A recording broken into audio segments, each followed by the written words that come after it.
What's happening? Vinny here, and gonna be a solo episode today.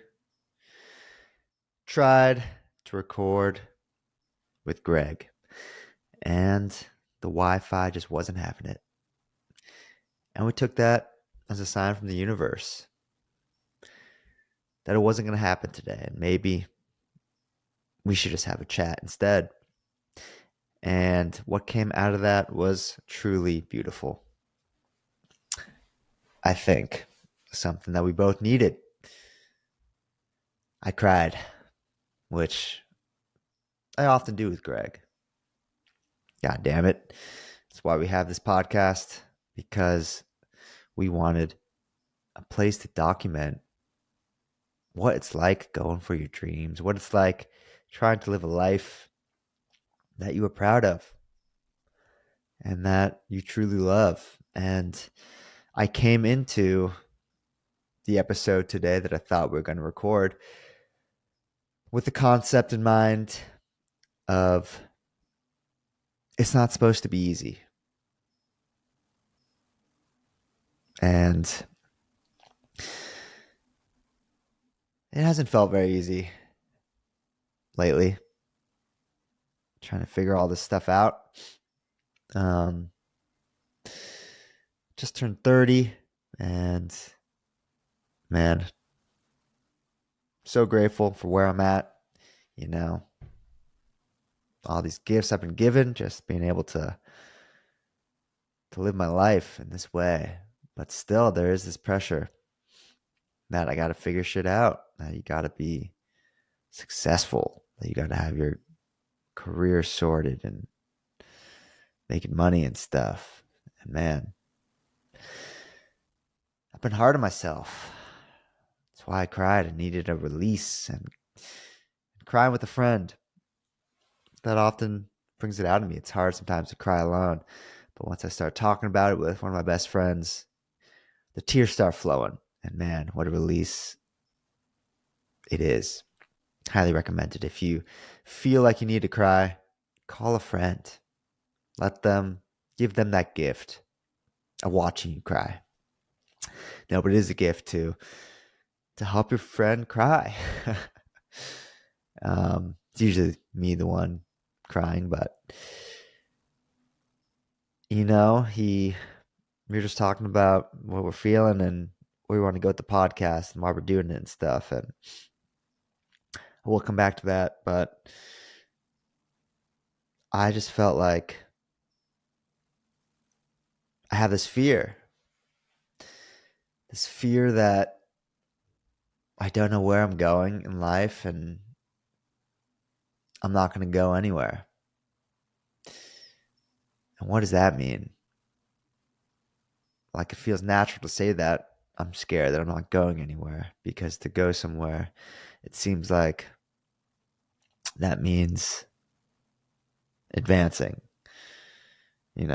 One day I want to have a family and I want to be able to provide for them and give them the life that I had as a kid, where you're able to go on trips. And I'm scared that I'm not going to be free and able to live life the way that I want to live. I think I know what I love, and that's writing, and that's writing books specifically. But how to get to that life that I imagine for myself, where I can do what I want, I can be free, and I'm getting paid to write books and doing it my way. Like I said, it is not supposed to be easy. Finding your passion and making money from it and doing exactly what you want was easy, we'd all be doing it. But it takes time, dedication, patience, tears, will, friendships to make it, to push, to keep moving forward. And man, I'm just grateful for my friends. for starters. But um, when all else fails, when I'm just down on myself or anything, like I just know I'm not alone, and they're feeling the same things I am, and we're all scared, and that's okay. We're all figuring things out in our own ways, and it's a puzzle. Each one of us is trying to fit together the puzzle pieces of life, trying to make them fit in a way that we can understand, and that takes time. But I spent my 30th birthday with my girlfriend in New Hampshire at her family's cabin on this lake, and man, it was freaking beautiful. We just get up in the morning, go for a long swim or a paddleboard, and then just write. I've started writing my third book on Japan, and it's fiction, and it's based on my experiences in Japan teaching English. And it felt really good to start the book and to get that project going. And now I'm working on it. And, living that sort of life kind of detached from, I wouldn't say detached from society, but, just on my own schedule. And I'd get up early and exercise right, and then just enjoy life. That's my ideal day. And that's what I want to spend every day of my life doing in different ways, in different settings. And, you know, that's what I'm striving for. I know that's not going to happen overnight, but maybe, I hope, I pray, I have faith that if I keep going, maybe if I'm in my 40s, 50s, I'll be able to have that life and do with my family and spend time with them. I know one day, writing books, telling stories, having experiences, and be with my family. That's going to be all that really matters. Um, Family, friends, loved ones, what have you, so forth. So, what to do now? How to get there? That is the question. But I had the realization when I was out there, I think I am exactly where I'm meant to be. I'm doing the thing. I'm better understanding what I love. I'm essentially living my dream life, even though this is vacation. But how to make, my vacation life and life a vacation. And that's a mindset. And that's also takes action, but it could take 20, 30 years, whatever, to get to that place. I'm not going to waste it in fear and worry. And obviously, I have those underlying fears, as we all do as human beings. But day to day, I'm going to enjoy whatever it is I have to do. And right now, I'm starting a new job at a coffee shop here in Oakland. And that's what I have to do right now. It's a new experience because I have to make money. And I've had many of these types of jobs in the past, working in retail and in a restaurant and at, in a hostel. Um, and they're just experiences and good experiences, life experience. And when I told my girlfriends, we had a little dinner with her family, and I told them I got a new job at a coffee shop, and one of the friends is, it's kind of embarrassing for me, even though there's no shame in being a barista. There's no shame in these day jobs at all. But still, I'd be lying if I said I'm not. There's a little bit of shame when I say I work at a coffee shop. It's it's not a career job. It's a 9 to 5 because my career job is writing. It's my passion. But these jobs are important. And one of the guys, he was a friend of the family, just he's those are the type of jobs. Those types of jobs are so important. Those are the jobs where you learn about life. You learn about how to deal with people. You make connections. You learn how to understand people. You learn how to do things in that high pressure situation. So I've been training at this coffee shop for the last few days, and it's pretty damn cool. Like I'm learning about this whole new world. Like I love coffee and tea, and this company that I'm going to work for, Highwire, is an Oakland-based brand, and they have like 7 shops in East Bay, San Francisco area. Super cool. I'm like, it's pretty ideal, and I feel like it's going to be a foundational kind of life experience for me. I'll always be able to say when I was a barista in Oakland. That's pretty cool, and that's what I did. It's kind of the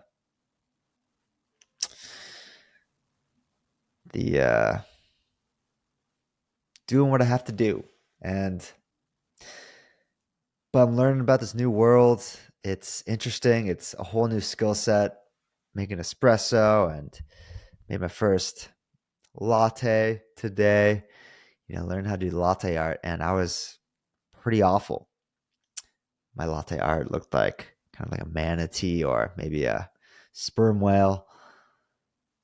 Wasn't good, and then I spilled the next like cappuccino. I spilled all over the counter. Just learning something I've never done before. And I've been to coffee shops, and coffee is such a big part of the world.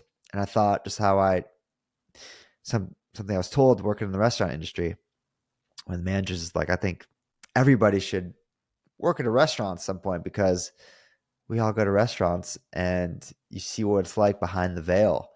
Like I'll always kind of respect waiters and bussers and things like that, because I was there doing it, and I understand that it's dirty back there. And it's a lot going on, and I've spilled glasses of water on people, and I've dropped things, and been embarrassed. And I'm sure I'm going to mess up in the coffee shop, and that's okay, because we're all human. And it just feels good to be in the world doing something again, you know, like interacting with people and making small talk and meeting new people. It feels good to be a part of it. So I'm doing that, and it's cool. It is cool, and it's cool to be starting this new book. Like, it feels really good to be telling my story and to be revisiting my time in Japan, and to kind of be combing through the stories that I wrote when I was there. Um, Man, I fucking loved Japan. I do love it, and just some incredible things. And to be able to, it's pretty awesome that it's going to be fiction and based on my experiences. So I can imbue the story with all these different themes and these lessons and these experiences, but I can kind of do it in a way where I don't have to be so explicit about it. Like, I realized in the middle of the night last night, I'm like, wow, the back pain has to be the back pain that I've, dealt with throughout my 20s. And I'll come back to how I'm doing with all that right now. But like, that has to be part of the book. And my girlfriend actually had this idea kind of months ago when we were just talking about it. Like, there should be some sort of nemesis that the back pain is represented by. Maybe it's like bad weather, or maybe it's another teacher that you don't get along with, or maybe it's like you know, something looming and ominous that follows this main character. And it just hit me one night. I'm like, it doesn't have to be anything other than pain, because pain is relatable. We all experience pain in life. And main character, I kind of had the idea, and because it's based on my own experience, that he leaves home, the United States, because he thinks that by leaving, by running, perhaps, that the pain will leave too. And what he finds in Japan is that he's still in pain, but he learns how to deal with it. And he learns that even in pain, he's not going to be afraid to face the world. And he learns to dance with it. And that's going to be part of the character's journey. He's running from his own pain, and he thinks he could run from it, but he finds that, we can't run from these parts of ourselves. And we have to learn to love those things, to learn to accept and not fight these parts of ourselves. And that's what I'm learning with my own pain in my body, which is getting better, actually. If you know anything about my chronic pain journey, you know that about a year and a few months ago, I had this big realization that the pain is actually just emotion, and it's coming from my brain. It's not actually anything in my body. My brain is creating chronic pain in my body, and it's like a mind body thing. And by accepting it, not fighting it, and by allowing the emotions to happen and telling my nervous system that I'm safe and that I'm fine, like as the sensations come and go, they get better. And by not letting them dictate our lives, with the understanding that we are okay and that we are fine, that we are safe, that is what heals us. And when I was teaching English in Japan, like I had low grade pain pretty much every day. Um, just standing there because I was worried about it. It's called hypervigilance when you're constantly thinking about it and you're wondering, is it getting better? Is it worse? How am I doing today? How's my back? Whatever it is. And that's pretty much gone. The daily, just low grade pain. Like you know, standing up 5 hours straight, working at the coffee shop, and I'm in zero pain. And that is incredible. I'm working out hard and stuff, and I'm on the journey, and we are improving, and that's wild. And this is all connected, like our emotions, our fears, the things that we feel in our body, the stress and anxiety. It's all the same, really. And that's some of the stuff I'm learning, and it's been just a big old learning curve these days, and trying to understand myself,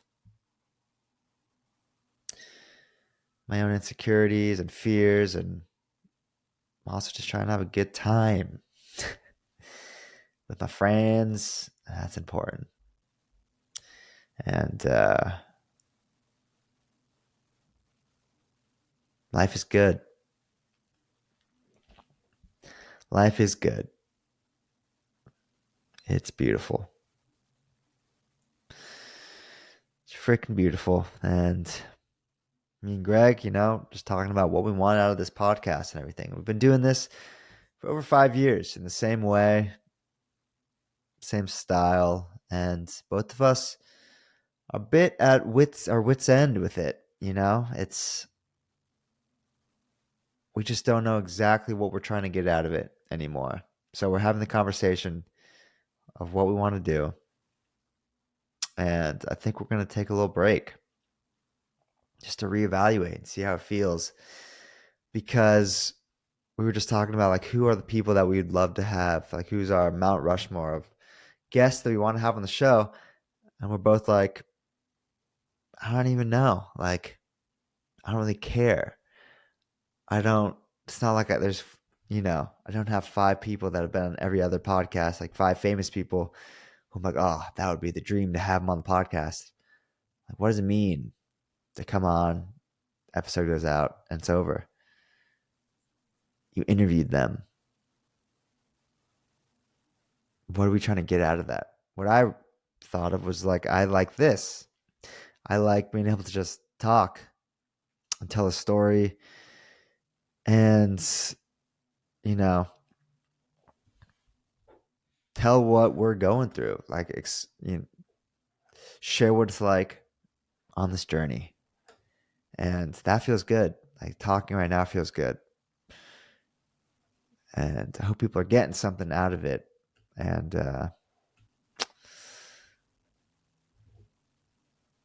but is that enough to keep this thing going when it does take a lot of work? And we don't really know. Greg does a lot of the in-person episodes, which are awesome. I don't as much. I'm not, you know, yeah, we don't know. I think we're going to take a little pause. Doesn't mean it's over, but we need time to reevaluate. Like I realized from starting this book that want, we both want to consolidate our efforts and simplify and focus on what we do really love. For Greg, it's his business, his coaching, helping people. He wants to simplify and just focus on that more. And I just want to write this goddamn book. That is what I love. I don't love content creating and blogging, even though I love telling stories and writing poetry and stuff. I'm trying to get away from having to do anything, sticking to my own schedule. Like I have to do this once a week, Sunday, 9 a.m., whatever it is. I'm kind of tired of that. I've been doing that for like 8 years. Um, I like to create things that last, real physical things. And the next book, like I said, to be able to put these lessons I've learned and stuff and my just imagination and creativity into a physical thing. Like that is where I want to focus my efforts. So I think I'm leaning more into that. Just having to do less, enjoy more, just live more, be more, not become more, but be, just be more, be more. Um, I like the peace, calm, not feeling rushed, not feeling like I have to do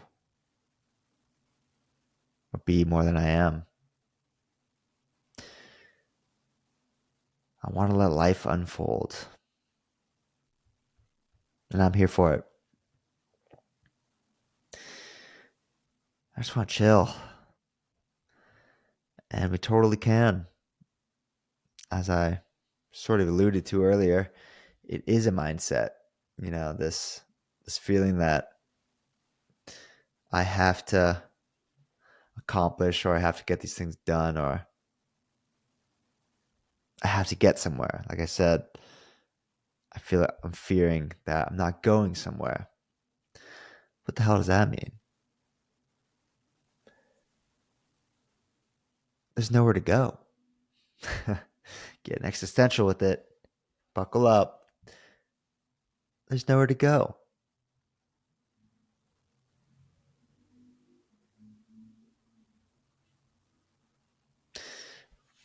You know? I'm exactly where I'm meant to be. In 10 years, I'll be exactly where I'm meant to be in 10 years. So it feels like I'm doing the work. This recording is part of that because it is looking deeper into myself. That's the work. The work is on ourselves. That's what I'm trying to do.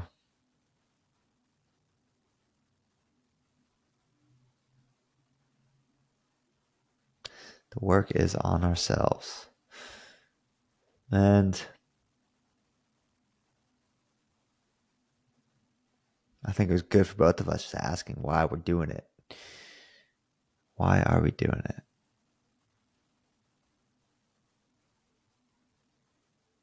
Yeah.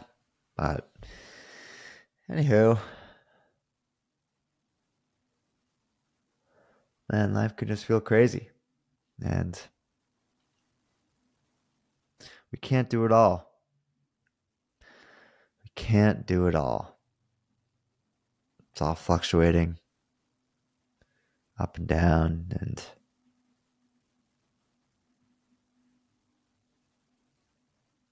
we got to figure out what fills us up, how to find peace, how to be calm, and do that. And then I think we'll get to where we need to go.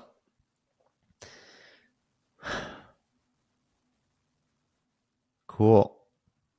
I think that's going to do it for me. As always, we do love you guys. Thank you for tuning in. And we'll see you soon, one way or another. Peace.